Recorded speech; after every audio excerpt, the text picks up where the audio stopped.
There's so many different varieties of quartz. You can get different colors by heating, by irradiation. I love the classic darker colors. Oh my goodness, look at all of this eye candy.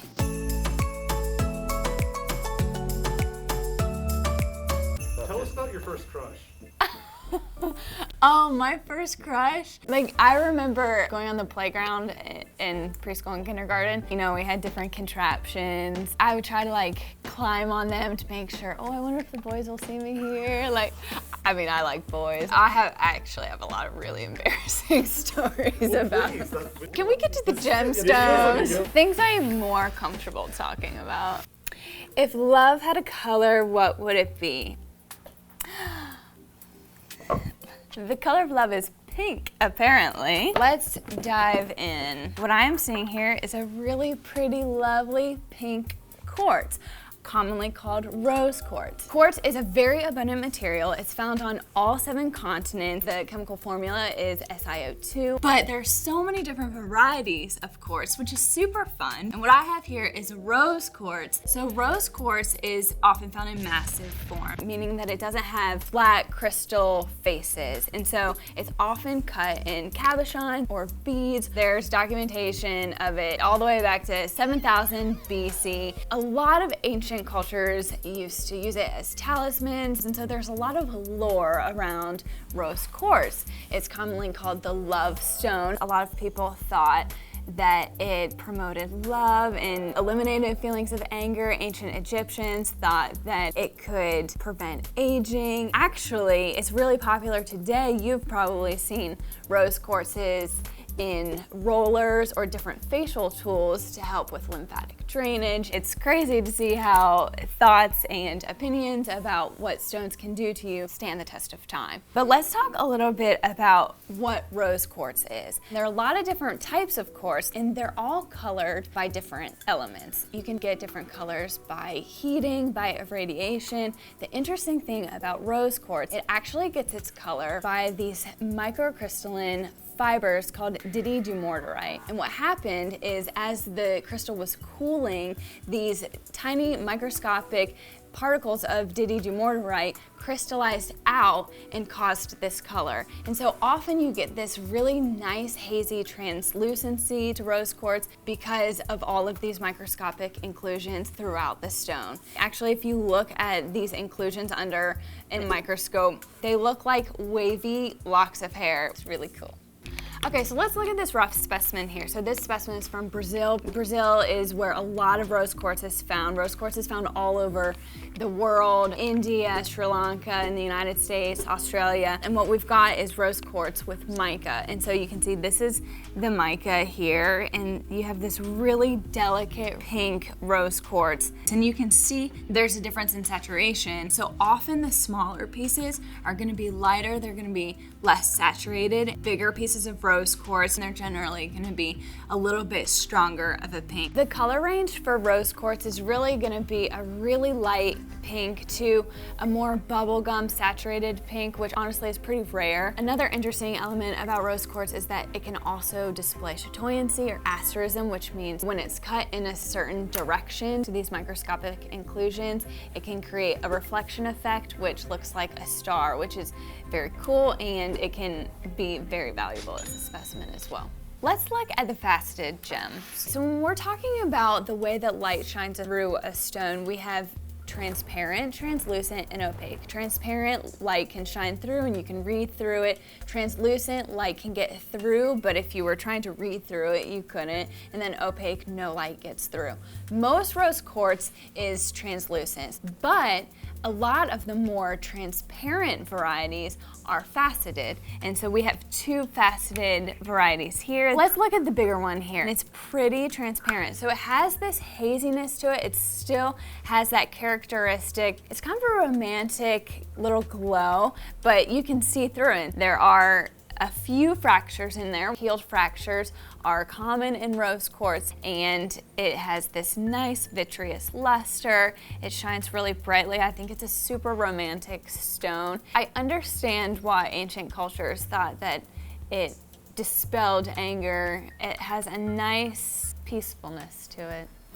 So, We're doing colors of quartz. Let's see what we've got. The color of luck and envy. Oh, awesome. So it's Prasiolite. I wasn't sure if I was gonna get Prasiolite or Aventurine, because Aventurine can be green too. So what we've got here is a really awesome mineral specimen, basically like a little geode, and then 2 gemstones. So the first Prasiolites were sold on the market in about 1950. They were originally called green amethyst, and that's because of the way that they had to make them. So most Prasiolite that is in jewelry, that is sold on the market, is made through 2 processes. 1, you heat amethyst, and 2, you take like a yellowish, greenish, kind of color of quartz and you bombard it with cobalt and it turns it green. Here we have a cluster of what was more likely than not probably amethyst at one point. So there's only like a certain kind of amethyst that you can actually heat to turn it into Prasiolite, and it all comes from Rio Grande do Sul, Brazil. You have iron 2+ ions taking the place of silica in the quartz structure, and that iron, once it is heated, actually turns the quartz green. You heat it up to like 400 to 500 degrees Celsius, which is somewhere around 700 to 900 degrees Fahrenheit. So yeah, your standard oven isn't going to get that high. But you get these really lovely, really pretty green crystals, and that is also where you get these really awesome gemstones. The kind of cut that this stone has is just awesome. What it is that all of the facets are concave, and it makes the stone just really gorgeous. It's one of my favorite cuts that I've seen. Moving on to this little dude. This is actually natural Prasiolite. They were discovered in 1990, and people were very excited about the first natural occurrence of Prasiolite. So they basically came out of a hillside in a very pretty area of Poland, and I'm not going to try to pronounce the name because it's really hard. They occur in what are called amygdules in basalt rock. Like, think of it as a cavity that gets filled in. That's all an amygdule is. So these amygdules filled in with quartz and Prasiolite. Here you see we have white quartz around the outside and then Prasiolite in the middle. It's really neat, and if you guys can tell, natural Prasiolites are often a lot more like a yellowish green or a brownish green, rather than being this really pretty minty green that you see in Prasiolite that's been heat treated. So yeah, that's all about Prasiolite. And I just think it's really pretty. All right, let's do it.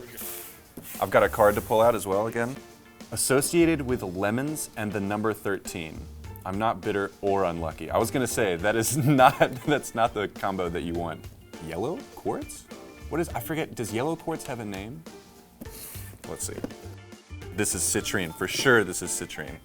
Wow, look at these, oh my gosh. The lemon clue should have given it away because citrine gets its name from the French word citron, which means lemon. We've got a little case and it looks like it's designed to show off the variation of color that citrine can have. Citrine can range kind of from a very pale yellow to a very orangey yellow, giving it that sort of almost amber color to it. So citrine gets its color from trace amounts of iron. Most natural citrine is very, very pale. If I had to guess which one of these in this flight of citrines is natural, I would say it's this guy. Unfortunately, yellow is not everyone's favorite color, but it should be. Citrine is definitely the most popular Yellowstone, other than the national park. It's the birthstone of November. It's also commemorative for the 13th anniversary. I don't know who decides these things, but holy moly.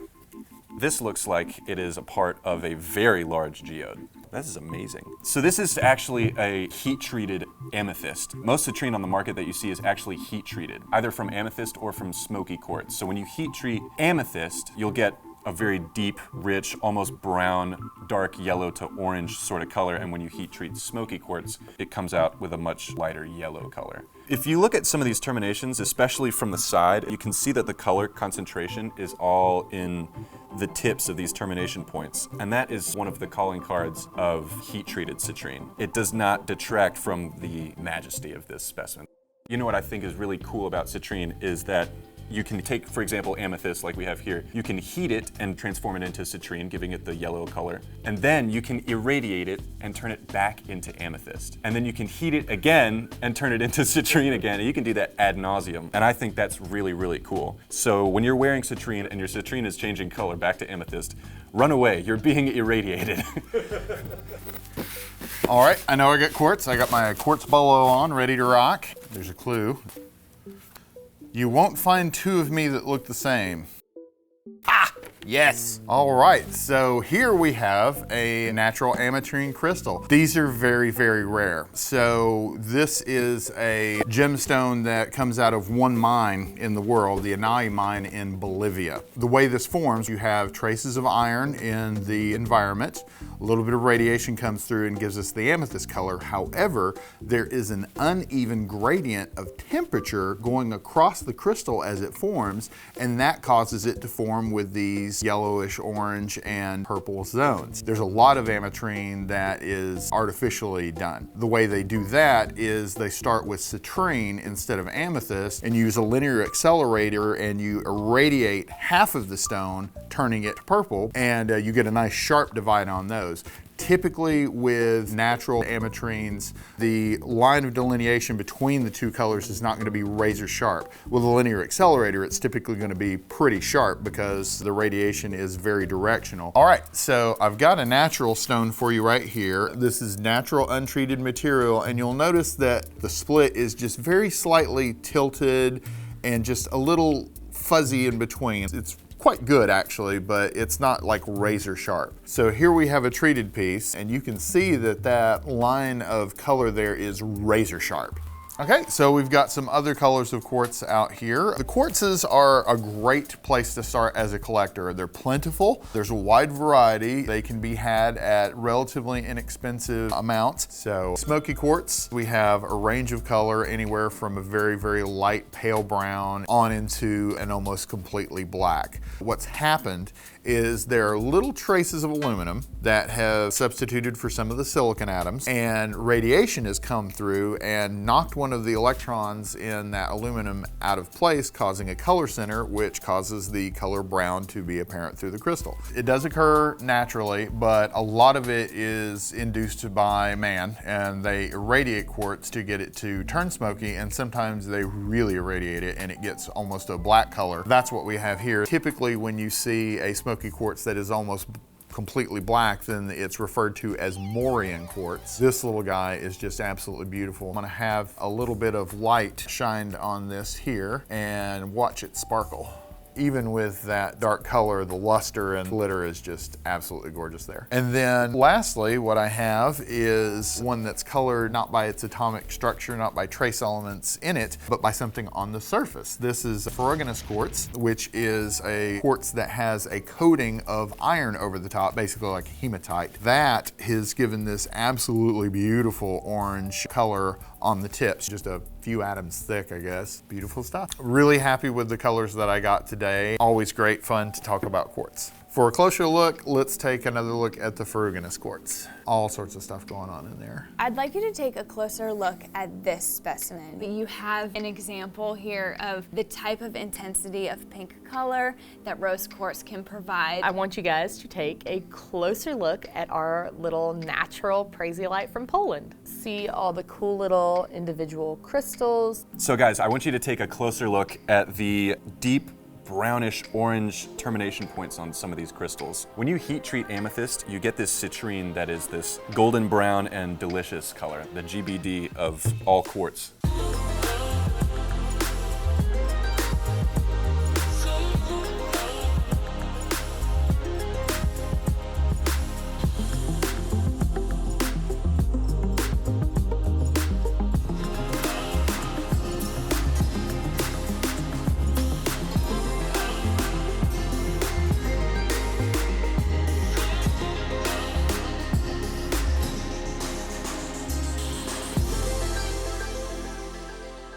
Thank you guys for watching our Colors of Quartz video. What other varieties of quartz would you like us to talk about? Let us know down in the comments. Don't forget to like and subscribe, and of course, ring the bell so you don't miss out on our future videos. Thanks for watching.